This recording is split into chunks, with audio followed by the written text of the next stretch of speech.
السلام علیکم۔ جب انسان کو قبر میں اتارا جاتا ہے تو اس کے عزیز و اقارب اسے مٹی میں چھوڑ کر واپس چلے جاتے ہیں۔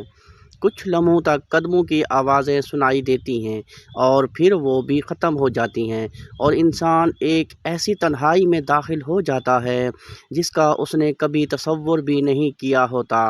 قبر کی تاریکی اسے گھیر لیتی ہے، نہ کوئی روشنی، نہ کوئی دوست، نہ کوئی مددگار، صرف وہ ہوتا ہے اور اس کے دنیا میں کیے گئے اعمال ہوتے ہیں۔ پھر اچانک دو فرشتے آتے ہیں جنہیں منکر نکیر کہا جاتا ہے۔ وہ نہایت سخت آواز میں سوال کرتے ہیں کہ تمہارا رب کون ہے، تمہارا دین کیا ہے، اور یہ ہستی کون ہیں جو تم میں مبعوث ہوئے، یعنی حضرت محمد صلی اللہ علیہ وآلہ وسلم۔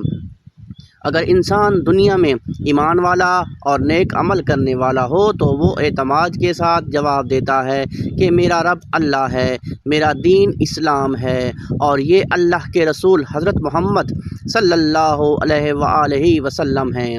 پھر اس کی قبر کشادہ کر دی جاتی ہے، جنت کی کھڑکی کھول دی جاتی ہے اور ٹھنڈی ہوا اور خوشبو اس تک پہنچتی ہے، اور اسے بتایا جاتا ہے کہ یہ تمہارا ٹھکانہ ہے۔ وہ سکون اور راحت محسوس کرتا ہے، لیکن اگر انسان گناہوں میں ڈوبا ہوا ہو اور دین سے دور ہو تو وہ ان سوالوں کا جواب نہیں دے پاتا۔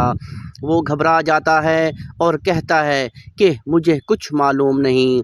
پھر اس کی قبر اس پر تنگ کر دی جاتی ہے، یہاں تک کہ اس کی پسلیاں ایک دوسرے میں پیوست ہو جاتی ہیں اور اسے عذاب کا سامنا کرنا پڑتا ہے۔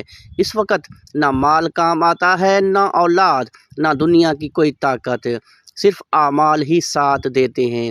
اس لیے ابھی بھی وقت ہے کہ ہم اپنی زندگی کو بدلیں، نماز کی پابندی کریں، گناہوں سے بچیں اور اللہ سے سچی توبہ کریں، کیونکہ قبر کا پہلا دن ایسا دن ہے جس کی سختی کو برداشت کرنا